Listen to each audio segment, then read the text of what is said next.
Asian founders, and I said, don't copy. They love to deconstruct. They rip apart original ideas. Do you think it's more advantageous to be a fast follower who adapts existing ideas? If it works anywhere, it's going to work in Asia. If it only works in Palo Alto, good luck, right? It's not going to scale somewhere else. So innovators get headlines, fast followers get revenue. So in Silicon Valley, you pay for certainty. In Asia, you get rewarded for courage. Asia's startup scene often start with ideas inspired by global business models, turning familiar concept into such high-performing businesses that sometimes even outperform the originals. I mean, if you take a look at Grab in Southeast Asia, it drew inspiration from Uber, but they reimagined their model to localize the payment system, consumer habits, and regulations, ultimately outperforming the original in so many ways. So, how are they able to do it? Welcome to 2080 Ventures podcast. Today we are exploring how Asian startups transform global ideas into locally optimized innovations. And we have our guest speaker with us today, Timur Dalpota, who is the founding partners at 2080 Ventures. Welcome, Timur. How are you doing? Good. Thank you so much for having me. It's always good to talk about what's going on in the world and how policies are reshaping the startup environment. Yeah, that's really great. I mean, last time in the first episode, we discussed about how public policy and government regulations shape Asia startups. So it was a really productive conversation, and I'm really looking forward to see your perspective as one of the ecosystem builders and investors within Asia market. So shall we get started? Let's do it. So with your work at 2080 Ventures contributing to the growth of many startup ecosystem in Asia, you have first-hand experience observing how Asian startup took inspiration from successful companies and adapted their model to fit the local need. What do you think are the secrets to turning adaptation into true innovations? I mean, what strategies or mindset make that transformation possible? Yeah, I think it's interesting, right? Because I think Asian founders, when we're really looking about it, everybody says like, oh, Asians are really good at copying. And then that's true because Asians, they don't worship originality. They worship outcomes. And that's what the only thing that matters. The two, that's because of the oftentimes failures stigmatized in cultures like in Asia. They want to make sure that they're doing things that have a better outcome of being very successful. And in my opinion, like if you can be a really good copier, you have a really good chance of succeeding as well. So back to the questions, right? Asian founders, as I said, don't copy. They love to deconstruct. They rip apart original ideas, models, rebuild it for the local behavior, payments, regulations, and trust dynamics. That's really important because what works in, like, let's say, United States, most necessarily will not work in Asia because customers are different, the languages are different. So you have to take that into consideration. Innovation isn't just about idea. It's also about like how do we execute under constraint that they have.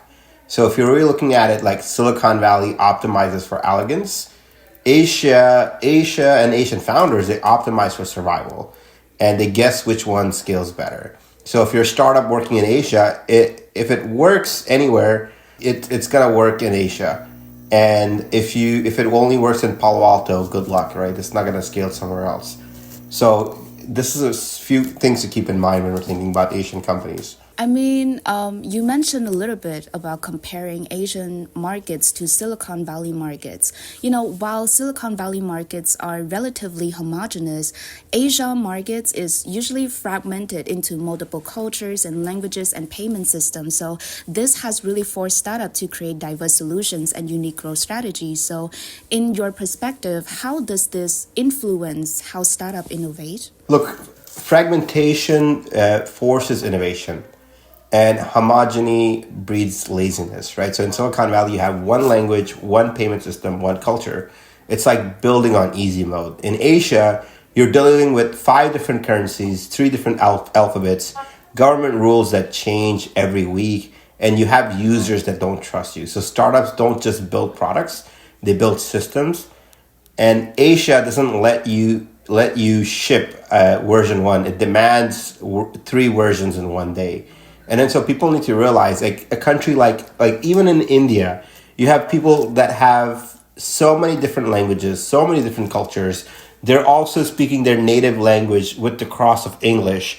And then how do you build a company that is really fitting these users. It's a lot tougher, and on top of that, you have a lot of government regulations that are coming in. Even in like countries like Asia, where government is auditing you because they're running out of tax money or the economy is not doing well. These are all the things you have to deal with. Not to mention, if you're looking in states, you're often building for the iPhone or like few Android users.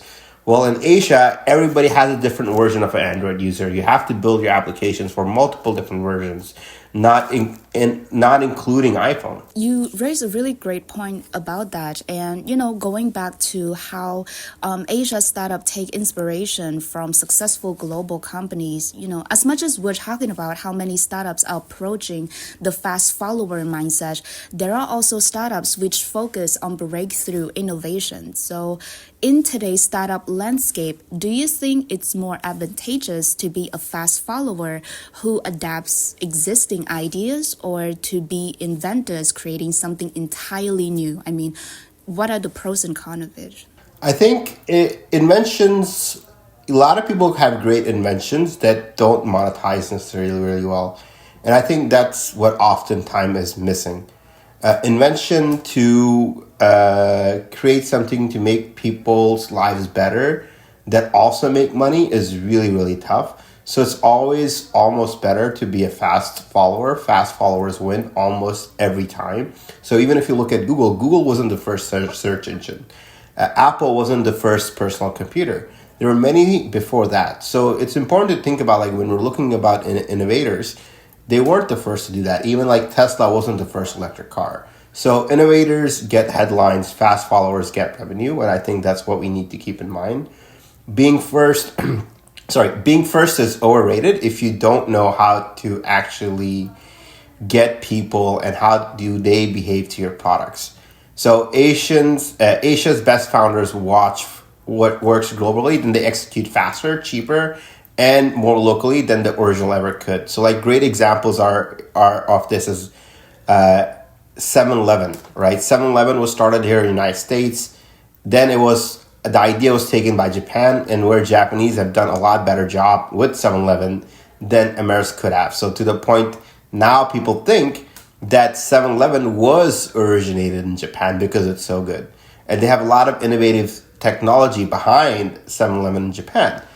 Same thing with Segway. Segway was leading. It was born in the United States. But then in Asia, a lot of people started copying the Segway model. And then another company called Ninebot came out and bought out the original company. So the goal isn't to be the first. The goal is to be the last one standing. And I think that's a really important thing to keep in mind. I also want to ask you from like an investor perspective. I mean, many startups present unique opportunity and risk because market in Asia are larger and more diverse, and things like regulations do differ in many countries. So as an investor, how do you think startup ecosystem in Asia differ from Silicon Valley in terms of growth potential, risk, and opportunity? So, like, if you look at Asia, Asia is messier, it's riskier, and it's more interesting. If you're looking at Silicon Valley, it offers predictability, but at very insane valuation. Asia offers chaos, but you have massive upside. You have capital efficiencies and markets that are still being built. So the risk isn't that startups are going to fail. It is that you underestimate how big they can become. And so this is really important to keep in mind. So in Silicon Valley, you pay for certainty. In Asia, you get rewarded for courage, if that makes sense. That's a really great answer. So one of the things that I want to ask is, since startup localize their platform and services, so like when they integrate like cultural nuances and like localize their service, like how do they are able to integrate it without losing scalability and stuff? Oftentimes, scalability is also in hard to come in Asia, right? So like when we were talking about early, if you look at Grab, right, because Asian markets sometimes can be really small, there is not a lot of options to move vertically. You can only move horizontally. That means like you have to have multiple different services to get a bigger chunk of the market, especially in Asia. So like really good examples of this is like if you look at Mitsubishi will like manufacture cars, they will manufacture electrical appliances, they'll manufacture a pencil. Same thing if you look in Korea, Samsung manufactures everything from A to Z. Is because the markets are so small, they have to get into multiple different industries.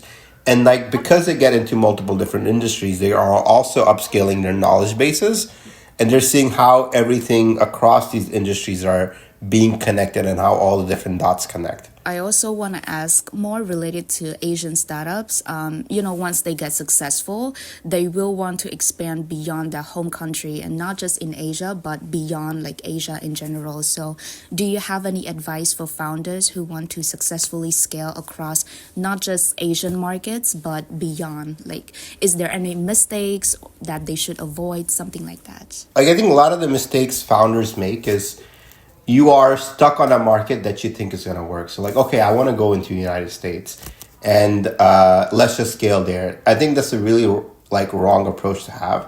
See where your customers outside Asia are pulling you towards. So if you're getting a lot of customer traction in Middle East, use that data to then go and see how you can expand more into the market, rather than saying like, okay, I'm getting a lot of users from Middle East, but I'm going to go into Latin America because I just love that market. And I think this is where a lot of people fail, is to like go into a market where they don't have any traction or like a pull from users coming, which is a lot more organic, and not focusing on that. So with emerging technologies and trends within the startup ecosystem like moving so fast, which global trends do you think are most likely to be reinvented in Asia market? I think Asia market still like a lot of payments. We're going to see a lot of more fintech companies are going to happen.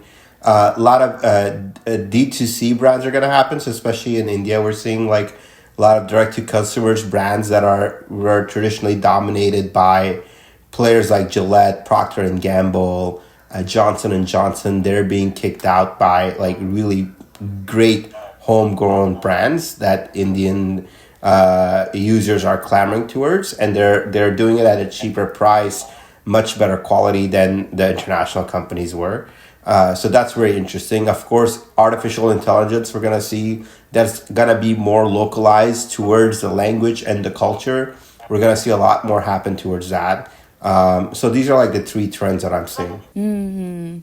It was a really productive conversation continuing from the last episode that we have about Asia market, and we get to learn a lot about how Asia take inspiration from such successful global company and able to localize the market need and become successful on their own.